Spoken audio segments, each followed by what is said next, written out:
Here's a rephrased version of the story with slight changes to ensure it avoids copyright concerns while maintaining the original length and essence.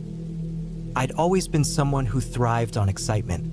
I lived for adventure. But when my family decided to relocate to what felt like the far end of civilization, my usual thrill was replaced with a knot of worry.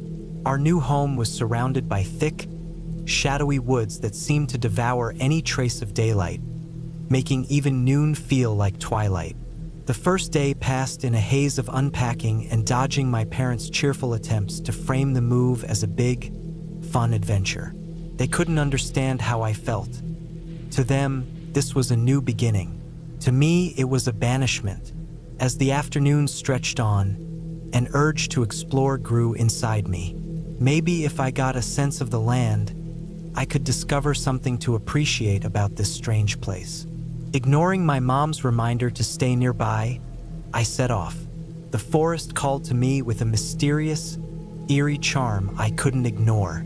At first, I stayed close to the edge, following faint animal paths that wove through the underbrush. But the deeper I went, the more the forest seemed to close around me.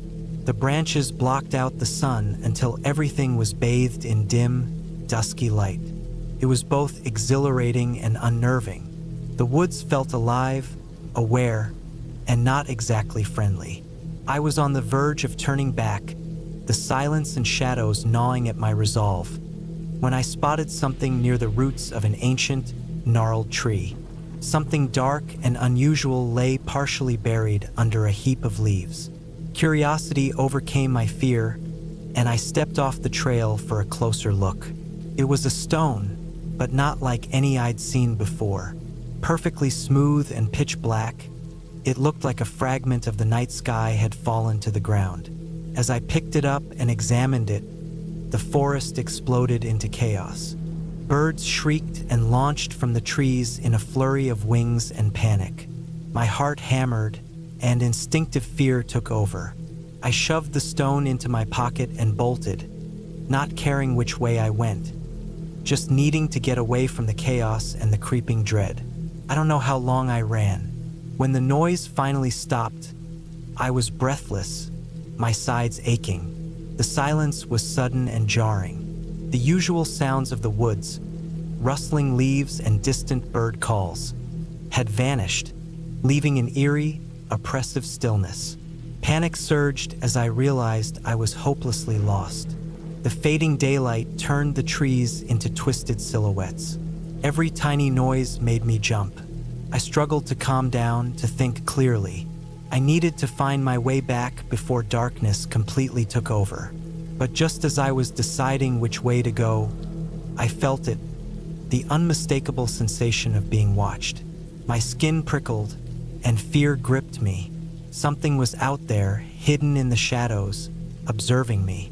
I should have been terrified, should have run screaming back the way I came. Instead, a strange curiosity pulled me forward, urging me to uncover the secrets lurking in the dark. Steeling myself, I took a deep breath and stepped ahead, determined to confront whatever waited. Waking up in a hospital bed was the last thing I expected. The steady beeping of a monitor was the only sound in the sterile room, a stark contrast to the chaos of the woods. I tried to sit up, but pain shot through my back, pinning me down. That's when the memories came rushing back. The birds, the stone, the eyes. My mom was sleeping in a chair beside me, worry etched on her face. Seeing her like that made me feel guilty for what I'd put her through. I must have stirred because she woke up, her eyes widening with relief. "You're okay?" she whispered, more to herself than to me, gripping my hand tightly, as if afraid I'd vanish. I wanted to ask so many questions, but my voice wouldn't come.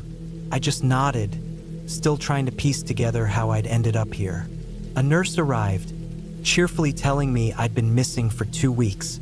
That didn't make sense. I'd only been in the woods for a couple of hours. My confusion must have been obvious because my mom gave me a look that promised we'd talk later. Once we were alone, she filled in the gaps.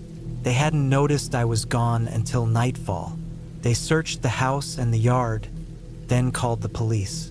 Days turned into a week, and still no trace of me. The entire town joined the search, combing the woods over and over. Hearing about the endless search parties and sleepless nights made me feel both guilty and disconnected. To me, it had been a few hours. For them, it was 2 agonizing weeks. "We finally found you," my mom said, her voice trembling. "Just lying at the edge of the woods, as if you'd fallen asleep." But I hadn't been sleeping. I'd been fleeing something terrifying, something I couldn't understand. The mystery deepened when I looked at my back in the mirror. The wound was there, bandaged neatly, though I had no idea how it happened. And even in the safety of the hospital, I couldn't shake the feeling of being watched. When I left the hospital, relief and unease warred inside me.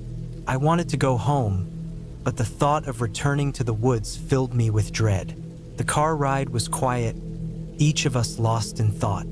As we neared the house, I felt that prickling sense of being watched again.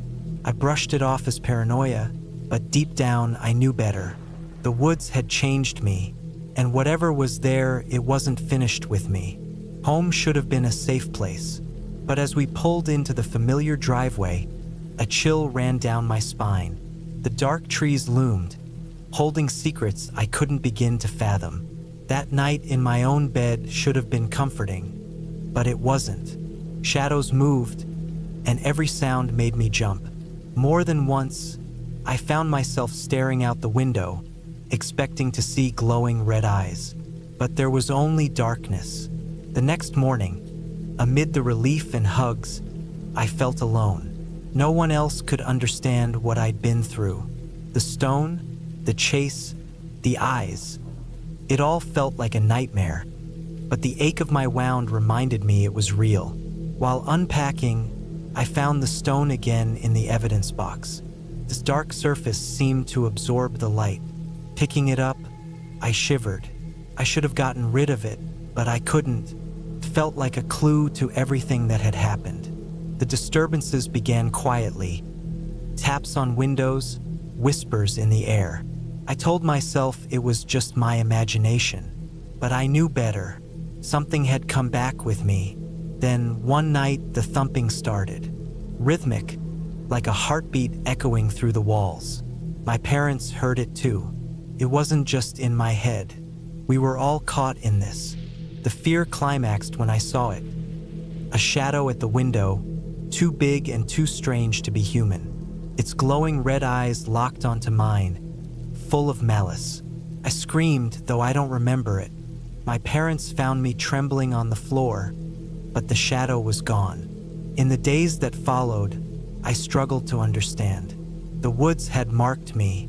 I wasn't the same kid anymore. And the stone? I kept it hidden, a reminder of the thin line between our world and the darkness beyond.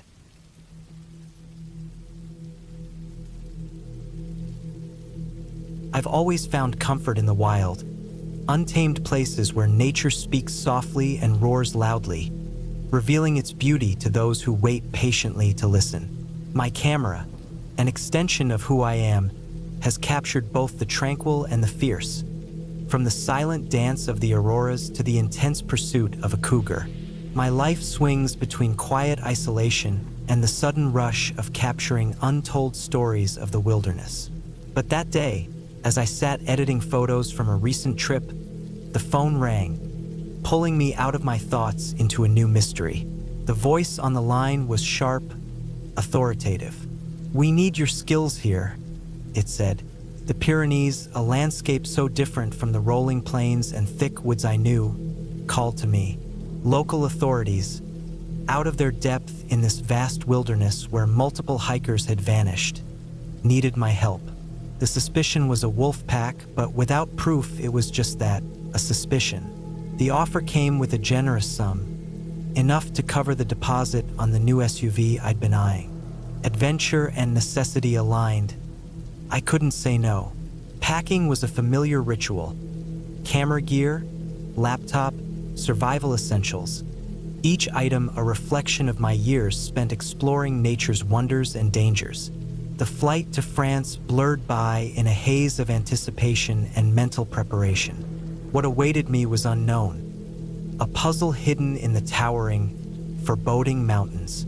At the airport, I met Ethan, the team leader. His handshake was strong, a sign of quiet resilience. His briefing was detailed. These disappearances weren't new, but their frequency and lack of evidence were unsettling. Torn clothing and blood stains hinted at a grim story waiting to be pieced together.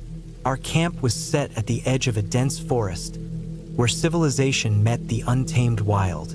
Ethan introduced me to the rest of the team, experienced mountaineers and rescue workers whose determined eyes mirrored my own resolve. But beneath that, I sensed a quiet unease, a tension the stunning scenery couldn't erase. The snow-covered peaks were breathtaking, the light and shadows painting an ethereal glow across untouched drifts, a reminder of nature's duality, its magnificent beauty and, as our mission suggested, its capacity for sudden brutality. Ethan's final briefing was a sobering reminder of our task. The map spread before us traced not just our route but our purpose, to bring back answers where none existed. His advice on handling wolves, though meant to reassure, felt like a warning of danger we hoped to avoid. My experience capturing wildlife through a camera lens gave me little comfort that night. As I lay in my tent, excitement clashed with the weight of our mission. My thoughts drifted to the missing hikers, to the stories their absence told. Sleep was hard-won, and when it came, it brought dreams filled with the haunting howls of unseen predators. Dawn's light cast a golden resolve over the team as we prepared. Ethan's eyes met mine, an unspoken acknowledgement of the road ahead. We stepped into the forest, the unknown waiting with open jaws. The morning chill bit at my skin as we moved forward, a thin mist clinging to the ground. The Pyrenees loomed silently, hiding secrets in their snow-covered folds. Ethan led us with urgency, each step careful, each glance at the tree line watchful. Sophie, Daniel, and I followed, each lost in thought, united by a mission that felt heavier with every step. The sun climbed slowly, shadows stretching across the snow. I lifted my camera, unable to resist capturing the beauty, a stark contrast to our grim purpose. The forest absorbed us, our footsteps the only sign of life. I'd explored wild places before, but this forest was unervingly silent, as if it held its breath. A few hours in, Ethan raised his hand, signaling us to stop. We gathered around the map, its lines a poor guide to the complex terrain. "We'll split up here," he said quietly. "Check in every hour." His eyes met mine briefly, a silent question of readiness. I paired with Daniel, a quiet man, his presence as rugged as the landscape. Our path was a narrow trail through thick trees, snow untouched except for animal tracks. We called out, our voices hanging in the cold before the silence swallowed them. "Hello? Anyone?" No response. Time blurred into regular radio check-ins. "Nothing here." Ethan's voice crackled through the static. He and Sophie had found no sign either. The tension weighed on us, pressing harder with each unanswered call. Reluctantly, we decided to spread out further. Ethan's warning to stay on the trail echoed in my mind. Daniel's purposeful stride led us deeper into the wilderness. I struggled to keep up, my camera forgotten. The forest closed in, every sound a spike of adrenaline. Were the wolves watching us? Unseen? Our goal was a clearing marked on the map, a brief escape from the forest's grip. But as hours passed and radio silence continued, dread grew in my mind. When we reached the clearing, it was empty. No Ethan. No Sophie. Just untouched snow and an oppressive quiet. Daniel's attempts to radio them were met with static. His frustration mirrored my fear. "We need to head back," he said, uncertainty in his voice. But retracing our steps felt futile. The forest seemed to toy with us. the realization that Ethan and Sophie were missing cut through the cold. Daniel's weathered face tightened. We had strayed from the main trail, a reckless choice. The forest, a maze of shadows, mocked our calls. The static on the radio was an indifferent hiss. Fear settled like a rock in my gut. We agreed silently to return to the clearing. The terrain grew harsh. The snow-covered mountains felt like a cruel joke. The clearing remained empty. Daniel cursed, his fear raw. Light faded, and with it, hope. We were intruders here, prey to the unknown. The return to camp was a blur of exhaustion and despair. When we arrived, the camp felt hollow, the absence of Ethan and Sophie a deep wound. That night, the fire's weak warmth did little to comfort us. We were lost in more ways than one, trapped in a mystery with no answers. Sleep was elusive, filled with sounds of the forest and nightmares of unseen threats. Dawn brought no comfort, just the harsh reality that we had to go back. The search was no longer just a mission. It was a test of our courage against the wilderness's cold indifference. As we set out again, I realized the true fear wasn't the dark or the cold, but the silence, the lack of answers that haunted us. When the investigation ended, the mystery remained unsolved. The bite marks on Ethan and Sophie didn't match any known animal. The implications were chilling. What had hunted us, the wild, once my refuge, now felt like a place of hidden dangers. I returned to my work, but the wilderness was no longer just a muse. It was a puzzle, a question I needed to answer.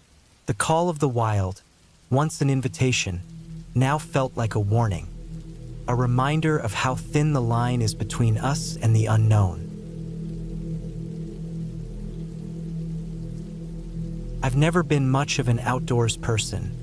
I've always enjoyed the comfort of being inside. So when my friend Mike invited me over to his place, I didn't expect our day to take such a terrifying twist. It was a blazing hot Tuesday morning, typical for midsummer, and Mike and I were tucked indoors, completely absorbed in our video games. His mom was busy in the kitchen, filling the air with the mouth-watering scent of breakfast. His dad had already left for work, and the house echoed with our laughter and the crackle of frying bacon. We were typical 16-year-old boys, dressed in hoodies, worn-out jeans, and trendy sneakers. Mike, always the competitive one, teased me about my gaming skills. "You're terrible at this game, Jake," he smirked, to which I shot back a sarcastic reply. Our friendly banter was interrupted when Mike's younger sister walked in, teasing us about our early gaming session. Soon, the smell of breakfast drew us all to the kitchen. After we ate, Mike's mom told us they'd be visiting Uncle Steve's house, meaning we'd have the place to ourselves until the next day. We jumped at the chance. Hours flew by in our gaming marathon until boredom crept in. Mike then suggested we go outside and check out a nearby trail, promising it'd be fun. I reluctantly agreed, but only after he promised to give me $5. We set off down the Birchwood Trail, but I couldn't shake a weird feeling. The peaceful sounds of birds and rustling leaves soon felt eerie. A faint whisper brushed my ear, making me shiver. Mike waved off my concern, but the sensation of being watched stuck with me. Deeper into the trail, I glimpsed something, a figure wearing black and white. I called out, but there was no reply, and the figure disappeared instantly. Mike said I was imagining things, but the dread refused to leave me. As the sun began to set, we hurried to get out of the woods. The growing darkness made everything feel worse. Then we heard a deep growl from the shadows. Fear took hold as we grabbed our flashlights. The beam revealed a horrifying sight. A pale, naked creature with glowing red eyes, standing about 7 feet tall. It showed its razor-sharp teeth, growling menacingly. Paralyzed with fear, we realized this was no ordinary forest animal. Panic hit us, and adrenaline took over. We ran, ducking into some bushes, praying the creature wouldn't find us. Its presence loomed nearby, hunting for us. Driven by desperation, we bolted towards safety, guided only by the eerie sounds of the forest. We finally escaped the woods and raced back to Mike's house, breathless and terrified. That nightmarish encounter left us shaken, haunted by the unexplainable horrors we'd faced. As the moon lit up the quiet street, I swore I'd never go back into those woods again, forever haunted by the memory of that unnatural terror.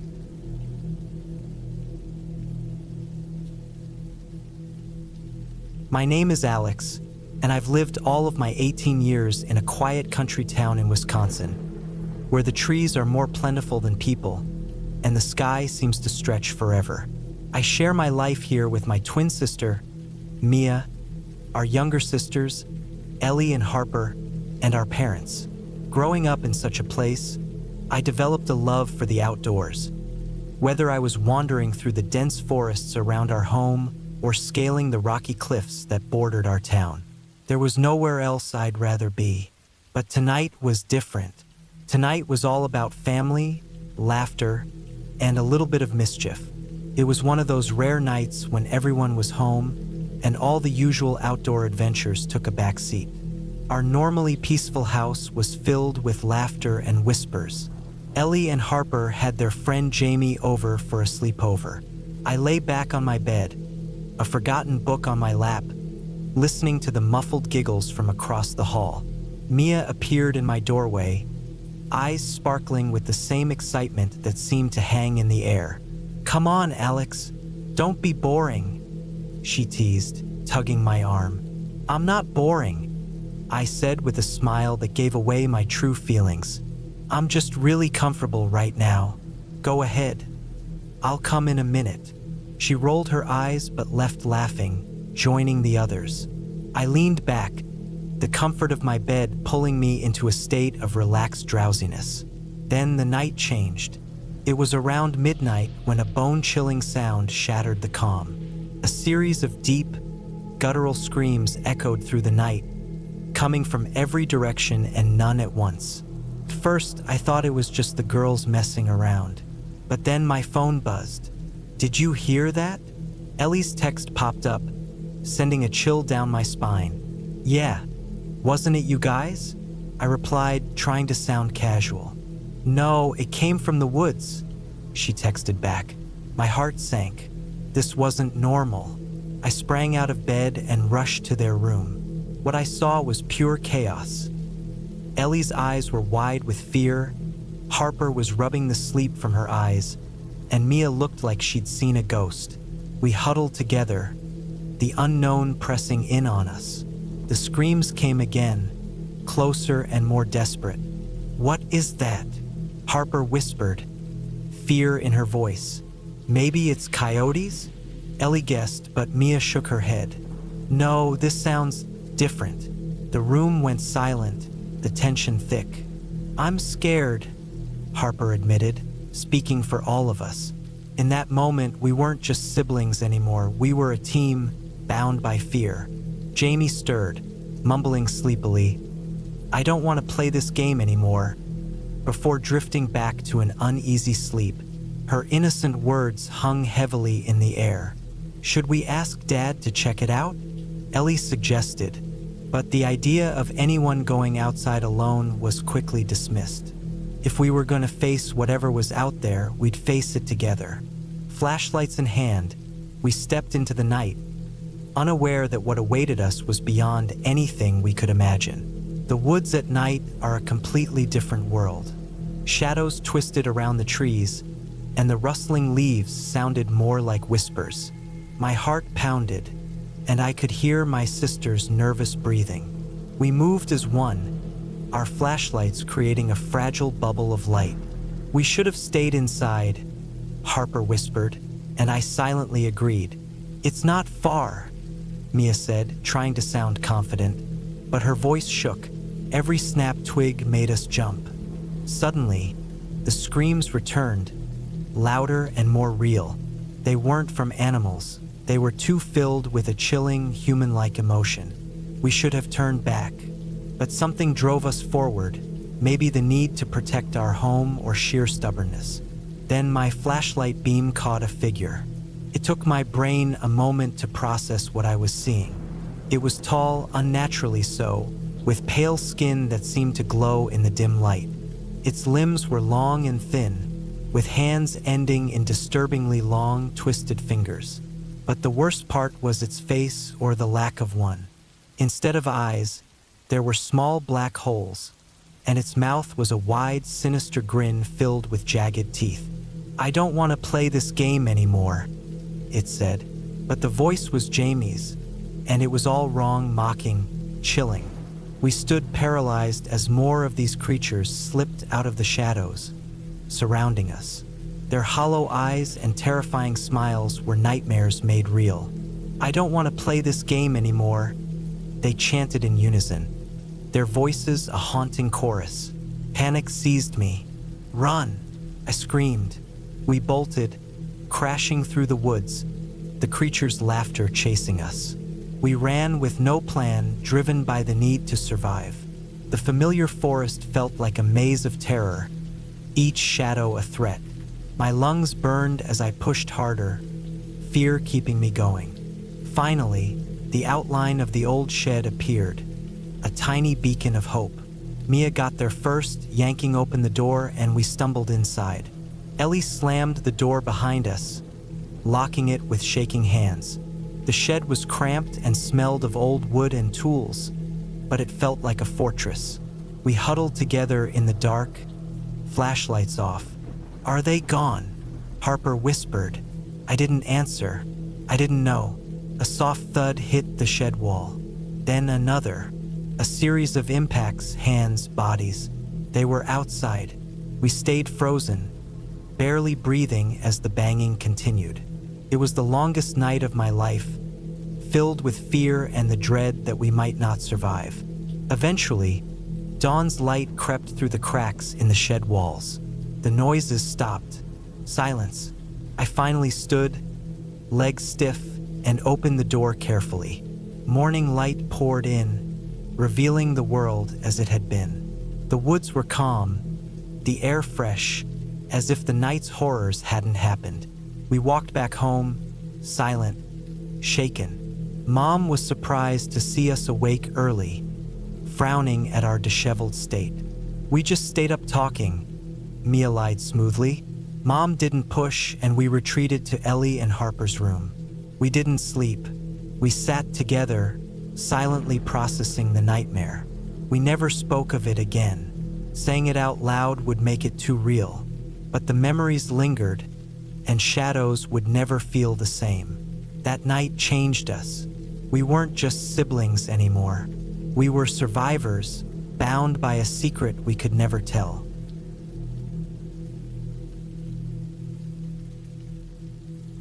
I was born near the Blue Ridge Mountains. After I finished school, I moved from place to place. A lot had happened in my life over the past 5 years. Recently, I got a call that my uncle had passed away. All that remained of his life was a small cabin hidden deep in the forest and an old truck. I figured spending some time at the cabin would do me some good. When I arrived, the place was in rough shape. My uncle had injured his back and couldn't maintain it. I hadn't visited in years, and it took me some time to figure out what I was doing. After 2 weeks, I managed to fix up the cabin. Since I had nowhere to be, I bought supplies to stay a while longer. It felt strange not having a routine after so long. My days had always been the same: work, pay bills, repeat, and suddenly that all changed. One afternoon, while I was fishing, dark clouds began to gather. I checked my phone for the weather forecast, but being so deep in the woods, it barely worked. It took 5 minutes to load the alert. A severe storm was coming. I packed up my gear and hurried back to the cabin, hoping the old structure would withstand the weather. It got so dark that I had to light a lantern in the middle of the day. As I prepared an early dinner, the rain pounded down and wind rattled the windows. Thunder shook the floorboards. This was definitely a night to stay inside. Lightning flashed, and I happened to glance out the window just in time to see something that made my heart stop. Someone was stumbling through the storm. I grabbed my jacket and slipped on my boots. The second I opened the door, I was drenched. The rain blurred my vision, but by some miracle, I spotted the figure again. They looked small against the towering trees. I pushed forward, shouting into the wind, but my voice was lost. When I reached the person, they struggled to move as I guided them back to the cabin. We finally made it inside, both of us shaking from the cold. The stranger was young, maybe 15 or 16, dressed in a simple robe made of some natural fabric.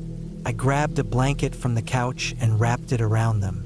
Their teeth chattered, and I asked, "Where did you come from?"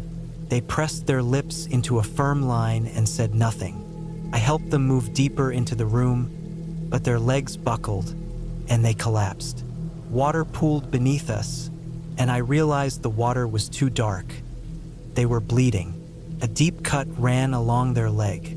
They were so light that I easily carried them to the couch.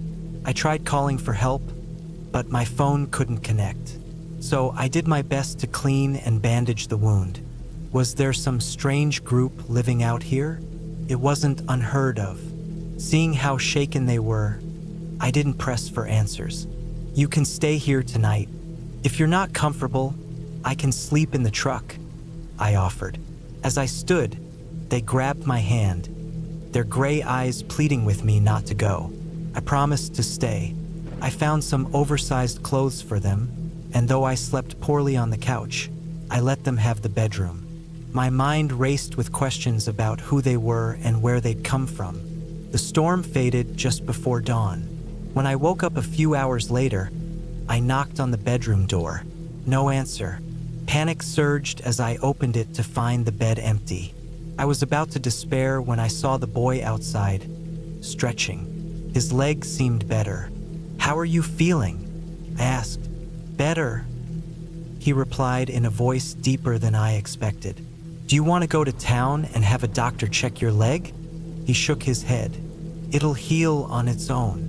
He pulled up his pant leg, showing the wound, which now looked smaller. "What's your name?" "Rowan," he said. I frowned. "Do you live around here?" "Yes. My family's been in these woods for generations. There are a few other groups here too. A fight broke out and that's how I got hurt. It's over now." I didn't like the sound of it. My uncle never mentioned neighbors. "You don't have some leader predicting the end of the world and collecting 10 wives, do you?" I joked. He laughed, easing my nerves. "One wife is more than enough." He seemed okay, but his situation worried me. "When your leg's better, I can drive you home. We'd have to walk. There aren't any roads." He hesitated. "I'd like to repay you." I shook my head, but he insisted. "How about fishing?" I suggested. He agreed. We gathered our gear and headed to the lake. The rain had left the path muddy, and I struggled not to lose my boots. Rowan, barefoot, moved easily. At the lake, I showed him how to use the fishing rod. His family caught fish by hand, but I warned him not to get lake water in his wound. "How old are you?" I asked. "I'm an adult," he replied, sounding offended. We got distracted by a fish biting. It was too small, so we let it go. He watched me closely, then asked, "Do you have kids?" "Asson." "He's a few years younger than you," I said, my voice colder than I intended. Rowan seemed to understand and didn't push. By lunchtime, we had enough fish. I caught 2 and he caught 6. Back at the cabin, I offered him a shower. He came out wearing more borrowed clothes, his cheeks flushed. He devoured the meal, clearly hungry. The bath and food made him sleepy. As he dozed on the couch, I cleaned up. It was dark when I heard footsteps outside. My heart pounded. I grabbed my uncle's rifle. A knock came. I reached for the doorknob. "Don't!" Rowan shouted. The door burst inward, slamming me back. Pain exploded as 2 figures entered. Tall, gaunt, dressed in rags. One grabbed Rowan. I raised the rifle. "Let him go." The figure smiled, its face skeletal. "How cute." Let's take this one too. No. Rowan pleaded. The creature's eyes locked onto me. It spoke in my wife's voice. Horror twisted in my gut. I fired, but missed. Chaos erupted. Rowan transformed, fangs, growls. A gray wolf appeared, tearing the creatures apart. Darkness took me. I woke later, healed, with Rowan beside me. He confessed he'd turned me into one of them to save me. I had a choice. Drink a tea to stay human or embrace the wolf. I chose to protect Rowan just as his father had. After all, it's a parent's job to care for their children.